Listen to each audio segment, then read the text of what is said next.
Warning: some viewers may find the following content disturbing and triggering. Viewer discretion is advised. Imagine stepping into a place where every wall tells a story of hope, despair, and redemption. Welcome to Carandiru Penitentiary, a site of darkness and light, where the echoes of the past still resonate. Join us as we uncover the hidden tales and legacies left behind within these walls. Inside the Walls, Exploring Carandiru Penitentiary and Its Legacy, by Subject Soup. Carandiru Penitentiary's inception was rooted in an ambitious vision to modernize the Brazilian penal system. Established in the heart of São Paulo in 1956, it was named after the street on which it stood, epitomizing a new era of correctional facility design aimed at addressing the city's escalating problem of inmate overcrowding. Initially, the prison was celebrated as a beacon of progress, with expectations that it would set a standard for rehabilitation and correctional practices in Brazil. However, these aspirations quickly faded as the reality of its operation and impact became apparent. The architectural and operational framework of Carandiru was intended to facilitate better management of inmates, offering improved living conditions and opportunities for rehabilitation. Its design reflected contemporary thoughts on penal reform, emphasizing the importance of structure in the reformation process of prisoners. Despite these intentions, Carandiru soon deviated from its foundational principles, becoming a symbol not of reform but of the systemic issues plaguing Brazil's penal institutions. As the years passed, the penitentiary's initial purpose was overshadowed by the harsh realities of its administration. The rapid increase in São Paulo's population, coupled with rising crime rates, led to an exponential growth in the prison population. Carandiru, designed to be part of the solution to Brazil's correctional system problems, instead became emblematic of the very issues it was meant to ameliorate. This shift set the stage for the myriad of problems that would define the prison's legacy, fundamentally questioning the efficacy and humanity of mass incarceration strategies. The problem of overcrowding in Carandiru Penitentiary became critical as the number of inmates far exceeded its intended capacity. Designed to house approximately 4,000 individuals, the facility at times contained more than double this number. This overcrowding was not just a matter of space, but significantly impacted every aspect of prison life, from hygiene to personal safety. Inmates were crammed into cells, with many sleeping in shifts due to the lack of beds, leading to severe physical and psychological stress. The living conditions within Carandiru were dire and inhumane. Basic necessities such as clean water, adequate food, and sanitary facilities were grossly insufficient. The overcrowding exacerbated these conditions, making disease transmission a constant threat. Tuberculosis, skin infections, and HIV/AIDS proliferated within the prison walls, with the latter reaching epidemic proportions. The lack of effective medical care and isolation for sick inmates further highlighted the state's neglect of their basic human rights and welfare. Moreover, the environment within Carandiru was characterized by violence and lawlessness. The overcrowded conditions fostered a climate of tension and competition among inmates, leading to frequent clashes and riots. The guards, outnumbered and often indifferent, contributed to the violence either through direct action or by failing to intervene in conflicts. This cycle of violence and neglect made Carandiru a place where survival depended on strength and cunning, rather than rehabilitation or justice. The violence within Carandiru Penitentiary culminated in the horrific events of October 2, 1992, known as the Carandiru Massacre. A riot within the prison, sparked by an altercation between inmates, prompted a brutal response from the military police. The officers, claiming to act in self-defense and to regain control of the facility, used lethal force indiscriminately. The aftermath revealed the extent of the tragedy, with 111 inmates dead, many of whom were reportedly unarmed or had not participated in the riot.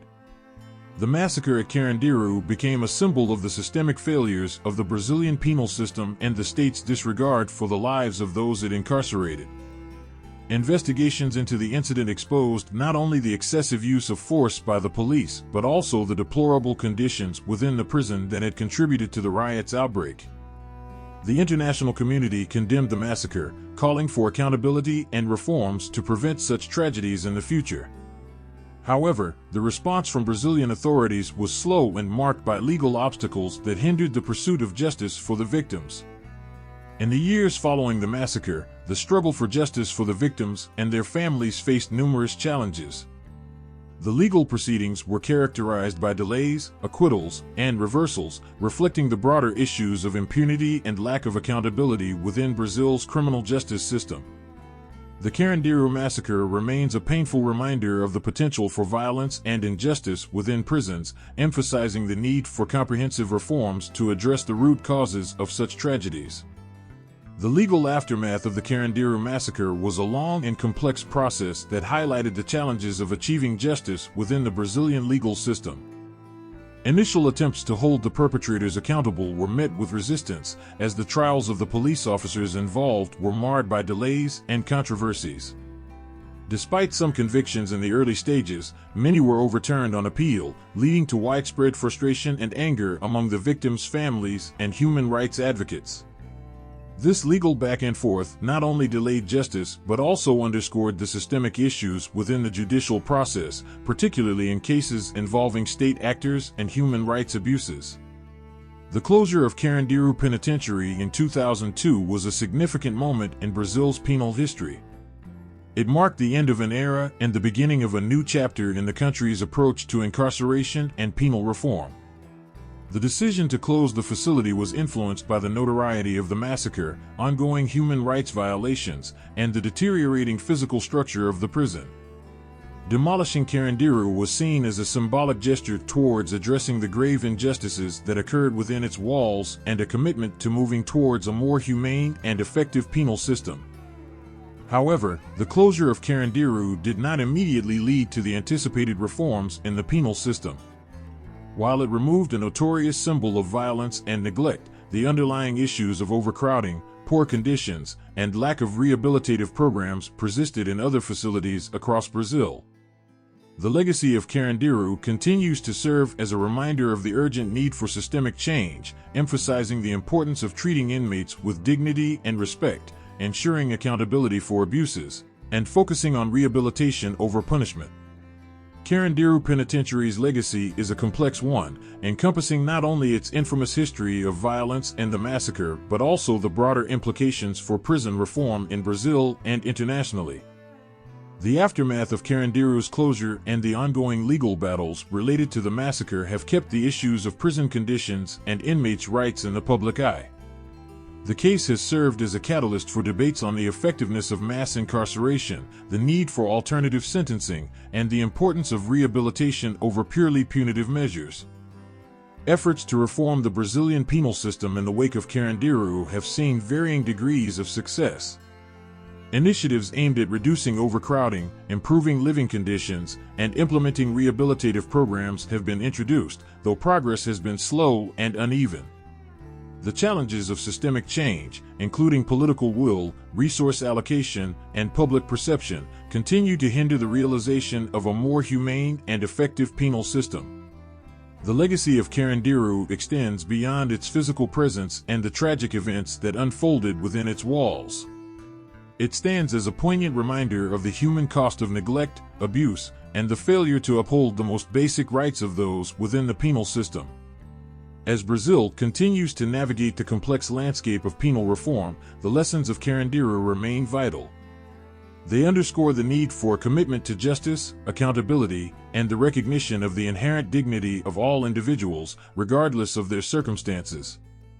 Carandiru Penitentiary's story is a somber chapter in the history of Brazil's penal system, reflecting the profound challenges of managing crime and punishment in a way that respects human dignity and fosters rehabilitation.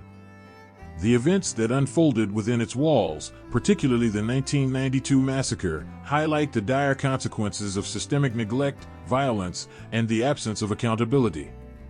The closure of Carandiru and the ongoing debates about its legacy and the need for penal reform are testaments to the complex relationship between society, crime, and punishment.